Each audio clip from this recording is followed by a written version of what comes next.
When I was 8, my mother drove me in her Plymouth to a park in California's San Fernando Valley, where I was supposed to learn to play baseball.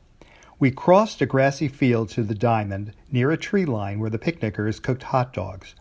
If there were 10 on the griddle, I saw 20 because I always saw 2 of everything. Suddenly I wanted food. I wanted a hot dog more than baseball. I imagined tasting the juicy meat which I douse in ketchup and pickle relish. The coach sauntered up to my mother and me.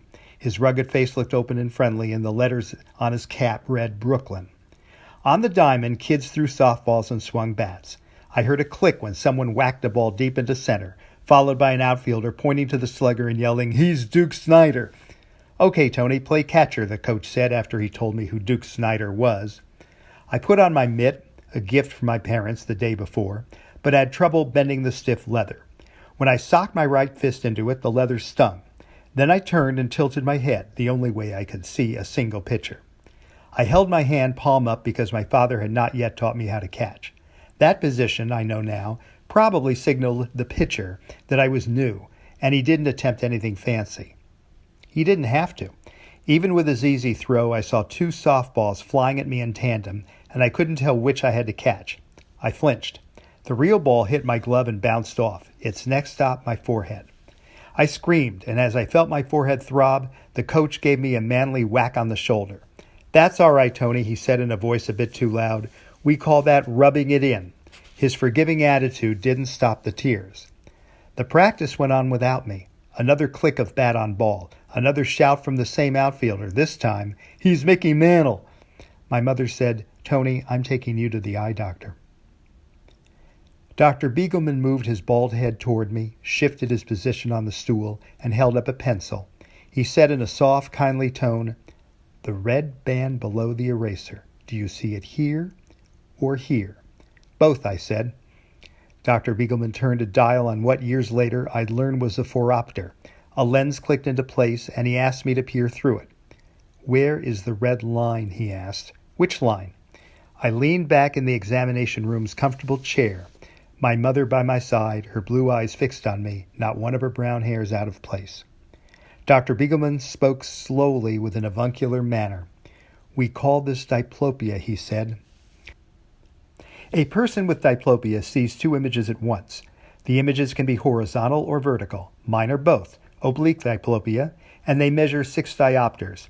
Years later, I learned the definition of a diopter, quote, "a unit of measurement of the refractive power of lenses equal to the reciprocal of the focal length in meters," end quote.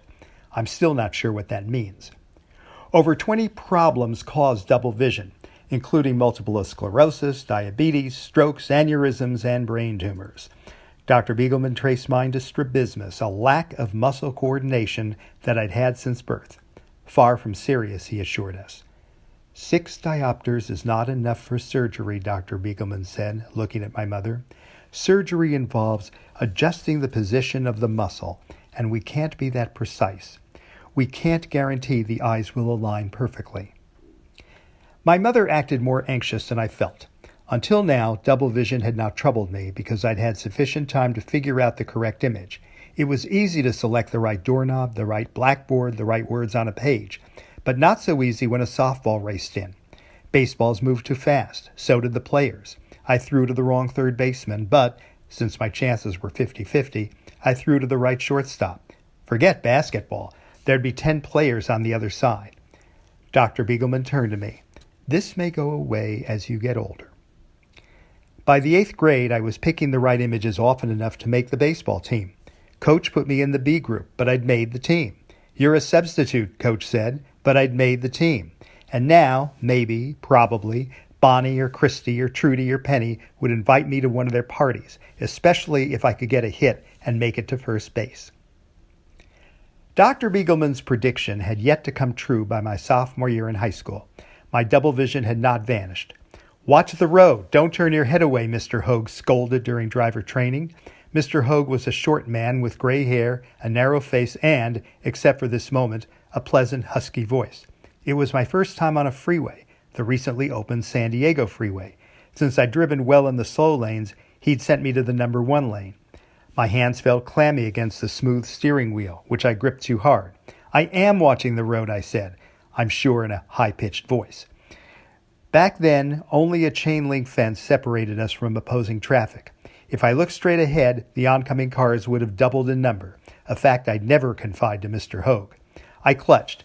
Charles, the other boy in the car, squealed that we were about to hit a truck. He braced for impact, pug-nosed wimp that he was.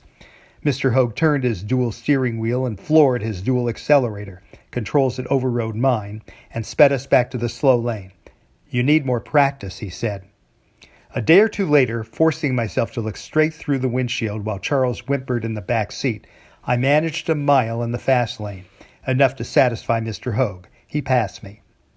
From then on, I became and remain a right-lane guy, easy in Los Angeles, a city made for diplopians. Its wide boulevards and multi-lane freeways let me stay far from oncoming cars, especially at night. On a crowded two-lane road, the headlines would resemble glowing softballs. Later, I discovered that diplopia was a draft dodger's dream. The Army rejected me. But I'm getting ahead of myself.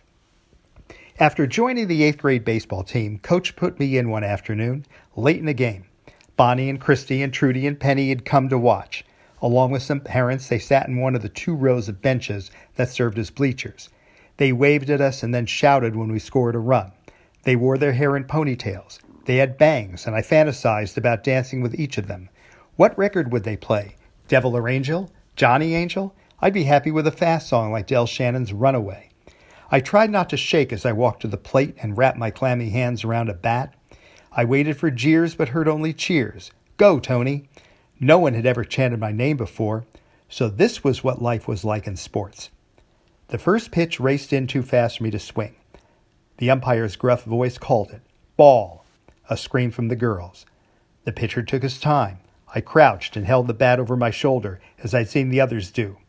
Wind up, pitch, straight for the strike zone, until the last moment when the ball appeared to go wide, or was I tracking the wrong ball? I couldn't tell, and I didn't swing. Ball 2. I trembled, too nervous to appreciate the irony when some fan of the other side hollered, you're blind." Coach signaled me to take my time, to relax. He was a lanky man with thick hair and a long face that at this moment was grinning at me. As the shouts soared and echoed, Coach said, "You're doing great." So I did what I'd seen with so many other players. I stepped away from the plate, held the bat in one hand, rotated my arm, and then took a practice swing. The moment I returned to the plate, a whiff of hot dogs reached me, several francs, off the food truck, loaded with ketchup and pickle relish. Swung on and missed, strike 1. More clamor now, another order from Coach to, quote, "Settle down, Tony." Had I would have realized that the pitcher was as nervous as I because we were leading by 2 runs. I forced myself to ignore the wonderful hot dog smells. I squeezed my eyes shut, then opened one of them, which I didn't have to do, because the next pitch went wild, as high as the shrieks from the bleachers. How do Major League ball players concentrate amidst the cacophony, the deafening organ music, the fans who scream themselves hoarse? The 8th grade voices in the stands distracted me. Was Coach yelling not to swing at the next pitch? I couldn't say, but the advice felt sound, and so I just stood there, head turned, in order to see one pitcher. He walked me. Amidst the nonstop "let's get a rally going" rhythm, I trotted to first base and tried to ferret out each girl's voice as I watched them bob and clap. Then for the first time, I looked directly at Bonnie and Christy and Trudy and Penny, straight on without turning or tilting my head, and I doubled the number of my female admirers. The next batter flied out, the end of the inning, but it was bracing to join the teammates who sprung from the dugout and took their positions. I loped out to right field. We won. Walking home, mitt in hand, I replayed my time at bat. Did I actually know those 4 pitches would fly outside the strike zone? Is that why I'd remained inert? Or had I become tense with fright? I couldn't decide. But although I couldn't tell who yelled them, I know I heard the words I'll always remember. "Good eye, Tony. Good eye."